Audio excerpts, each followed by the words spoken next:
Selamat pagi semuanya. Kami dari kelas Multimedia dan Jaringan 1A mau mempresentasikan hasil kerja kami yaitu dari tugas PTI bernama e-commerce toko komputer.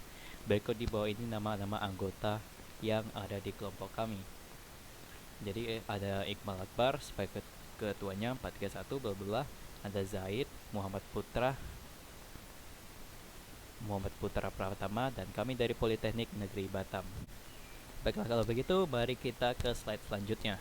Oke, inilah profil dari anggota 3 orang kami. Ada Muhammad Putra, Iqbal Akbar, dan Zaid Ahmad Abdillah.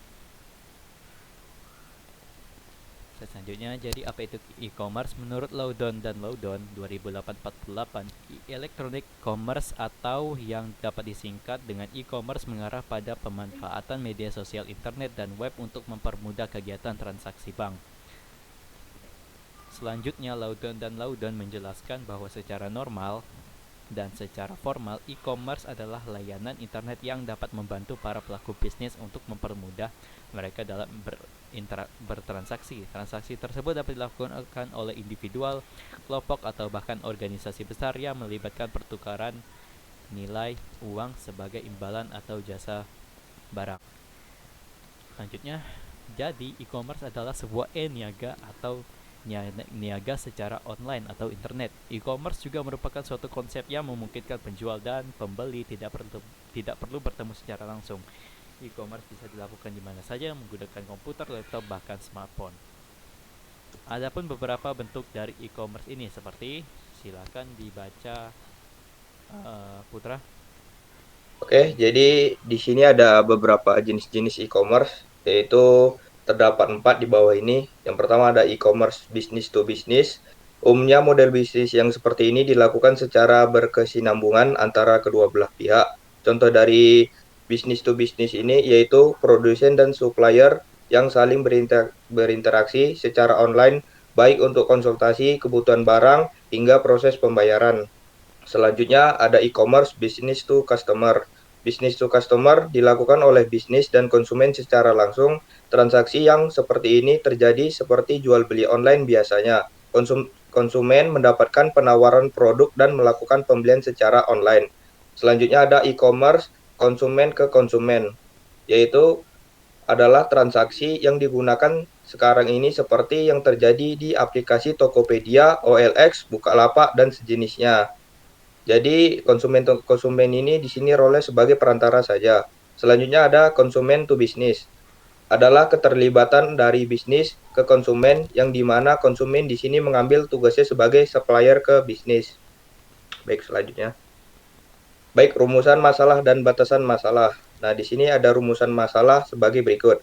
Yang pertama, dengan semakin ketatnya persaingan dan adanya tuntutan dari pasar, perlukah untuk membuat sistem informasi toko online? Yang kedua, bagaimanakah melakukan proses transaksi jual beli secara online? Apakah toko online dapat menjamin keaslian barang yang dikirim dari penjual? Yang ketiga, berapakah biaya yang dibutuhkan untuk membangun e-commerce atau toko online? Apakah menghabiskan banyak biaya? Yang keempat, apakah e-commerce lebih efektif dilakukan dibanding dilakukan secara langsung tatap muka? Selanjutnya ada batasan masalah. Yang pertama, website toko online ini pada tahap awal digunakan untuk melakukan bisnis, penjualan, dan tidak membahas keamanan website dan jaringan. Yang selanjutnya, sistem informasi web toko online ini hanya bersifat prototipe.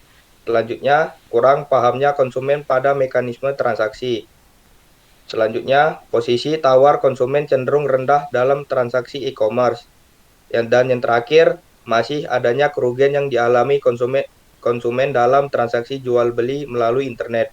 Selanjutnya akan dilanjutkan oleh Zaid. Baiklah, saya akan melanjutkan presentasi dari tujuan dan manfaat. Manfaat di sini terbagi menjadi dua, yaitu manfaat teoritis dan manfaat praktis. Manfaat teoritis terbagi menjadi dua lagi, yaitu yang pertama digunakan untuk menambah kajian bidang keilmuan hukum perdata dan hukum dagang terkait dengan jual beli serta perlindungan konsumen dalam transaksi jual beli melalui internet. Yang kedua, digunakan sebagai sumber bagi penelitian selanjutnya yang terkait dengan permasalahan pemenuhan hak-hak konsumen, terutama dalam transaksi jual beli melalui internet. Kemudian, Yang yang User apa yang kedua. manfaat yang kedua itu praktis. Yang pertama dari manfaatnya memberikan informasi dan masukan pada pelaku usaha terkait dengan kewajiban-kewajiban yang harus dilakukan oleh pelaku usaha dalam melakukan kegiatan bisnisnya sebagai bentuk pemenuhan hak kepada konsumen. Kemudian, penelitian ini akan memberikan pengetahuan bagi konsumen mengenai hak-hak apa saja yang dimiliki konsumen, sehingga nanti konsumen tahu dan dapat menuntut hak pada pelaku usaha apabila konsumen merasa dirugikan. Kemudian ada tujuannya. Yang pertama yaitu memberikan informasi tentang hasil transaksi penjualan dalam proses pengolahan data transaksi penjualan produk berbasis web. Yang kedua, membuat sistem yang terkomputerisasi dalam proses pengolahan data transaksi penjualan produk berbasis web atau toko online. Yang ketiga, memudahkan konsumen dalam pembelian produk jika di tempat konsumen tersebut tidak terdapat produk yang ia inginkan. Kemudian beberapa contoh dari e-commerce yang populer. Ya, yang pertama ada Lazada, OLX, dan Tokopedia. Oke, selanjutnya kita akan bahas tentang rancangan web, yaitu Figma. Figma adalah aplikasi web kolaboratif untuk desain antarmuka dengan fitur offline tambahan yang diaktifkan oleh aplikasi desktop untuk Mac OS dan Windows. Kumpulan fitur Figma berfokus pada antarmuka pengguna dan desain pengalaman pengguna, dengan penekanan pada kolaborasi waktu nyata, memanfaatkan berbagai editor grafik, vektor, dan alat pembuat prototipe. Aplikasi seluler Figma untuk Android dan iOS memungkinkan untuk melihat dan berinteraksi dengan prototipe Figma secara real time di perangkat seluler dan tablet. Baiklah, yang selanjutnya akan dilanjutkan oleh rekan saya, Iqmal. Oke, baiklah, di sini saya akan mendemonstrasikan project yang kami buat melalui aplikasi Figma.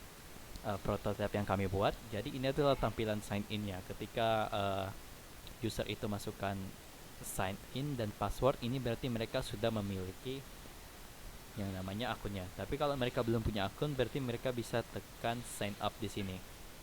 Oh, bisa. Let's contohnya, ini dia sign up-nya. Sign up-nya. Kebetulan nanti bentuk sign up-nya seperti ini, dia akan memasukkan emailnya dan passwordnya, berarti dia sudah memiliki akun, berarti dia bisa sign up dan sign in. Ini adalah tampilan home yang kami buat. Jadi di sini kami lebih ke toko-toko komputer ya, toko-toko komputer yang menjual barang-barang komponen komputer ataupun laptop. Jadi di sini ada 1 2 3 4 5 6, ada 6 tombol di atasnya dan tombol kategori. Kita ke tombol kategori, jadi kita punya beberapa yang membuat beda seperti monitor, motherboard, PC case, power supply, RAM, VGA, dan prosesor. Kalau kita tekan monitornya, maka akan muncul tampilan-tampilan monitor. Baru bisa dimasukkan ke wishlist nantinya. Kalau kita tekan motherboard, berarti semua motherboard akan muncul. Kita tekan PC case, maka case komputer akan muncul, power supply muncul, dan seperti itu seterusnya. Lalu di sini ada how to buy yang menjelaskan bagaimana cara membeli barang itu. Jadi barang dipilih dari kategori, ditekan masukkan ke wishlist, dan nanti akan di-buy seperti yang ada pada Tokopedia atau Amazon tepatnya. Lalu di sini ada produk yang menawarkan tentang laptop. Ada yang menawarkan tentang laptop ya, seperti ini desainnya. Dan juga ada wishlist yang ketika nanti barang dari yang sudah dipilih itu dimasukkan ke wishlist, lalu bisa ditekan tombol buy now-nya. Dan terakhir ada kontak yang untuk misalnya kalau user ini atau pembeli konsumer itu ingin menanyakan sesuatu kepada kami. Oke, baiklah, itu saja dari kami. Kami dari kelompok dari kelas multimedia dan jaringan 1A. Dan itu hasil presentasi dari e-commerce toko komputer, dan ini adalah muka-muka dari anggota kami. Ini Zaid. Dan juga ini ada Muhammad Putra. Oke, terima kasih semuanya. Sampai jumpa dan semoga hari Anda menyenangkan.